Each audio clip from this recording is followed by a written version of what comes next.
va'da qilganimizdek folklor jamoasini oldiga kelyapmiz. Ulardan ham kuy-qo'shiqlar, milliy kuy-qo'shiqlarimizni tinglaymiz. Biz bilamiz, o'choqdosh o'ynaymiz. Tapir-tupir qora tosh, topolmagan munchoqdosh. Tapir-tupir qora tosh, topolmagan munchoqdosh. Topolmagan boshlaydi qozon to'la nahordosh.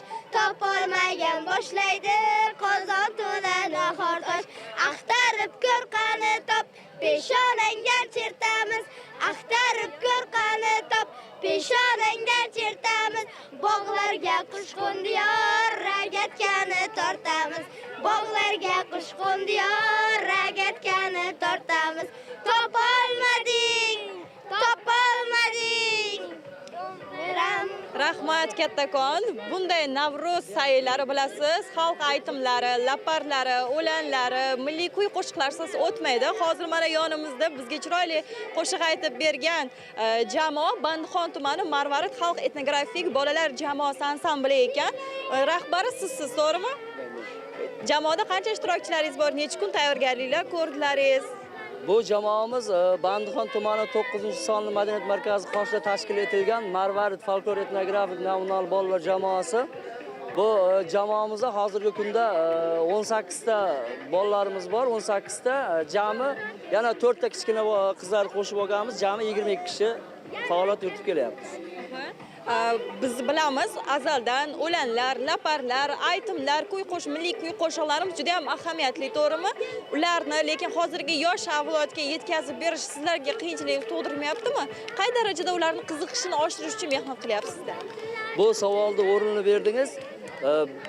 Aynan menga keladigan, bizning jamoamizga keladigan bo'lsa, menga bu qiyinchilik tug'dirmaydi. Chunki deganim yoshligimda mana shu Marvarid folklor jamoasi o'zim 5-sinfda o'ynab katta bo'lganman. Shuning uchun menga bu juda osonroq. Ham milliy urf-odatlarimizni shu menga singan, endi shu o'zimga singan narsalarni bolalarga o'rgatyapman.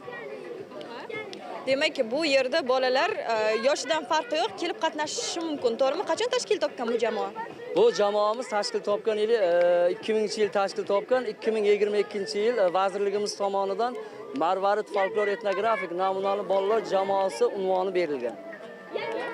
Demak, necha yillik tarixi bor, to'g'rimi? O'zingiz ham shu jamoada katta bo'lgansiz. U vaqtlarda an'anami sizdan, dadangizdan sizdan, yana o'g'lingizga o'tib ketsa kerak-da, to'g'rimi? Kim bo'lgan rahbar o'sha vaqtda? O'shanda Marvarid folklor etnografik jamoamizni tashkil etgan onajonim Oyboqar Almanova hissasi katta, onajonim rahbari bo'lgan. O'shanda boya ham sizga aytdim, o'zim o'ynab, men mana bu momo bo'lgan singlimiz o'ynab ikkalamiz shu Marvaridda katta bo'lganmiz. Bugun Bandixon tumani jamoasi, mana shu Marvarid jamoasi o'zining chiqishlarini taqdim etishyapti. Yaxshi munosabatda bo'lishyapti. Aholi qay darajada yoqyapti chiqishlaringiz ularga? Hozir Marvarid folklor etnografik namunal bolalar jamoasi bu Termiz viloyat amfiteatr san'at saroyiga o'z chiqishi bilan birinchi bo'lib qatnashib chiqdi. Qadama tayoq deb nomlangan konsert dasturi bilan chiqib hozir parkka yana qaytib keldi. Demak, folklor jamoalarida ham musobaqasi bo'lib o'tdi, to'g'rimi? Nechta jamoa qatnashdi? Har bir tumandan saralangan bittadan jamoalar chiqyapti. Hozir ham konsert dasturi davom etyapti. Rahmat sizlarga, ishlaringizga omad tilaymiz. Musobaqada yaxshi faxrli o'rinlarni qo'lga kiritishingizga tilakdoshmiz.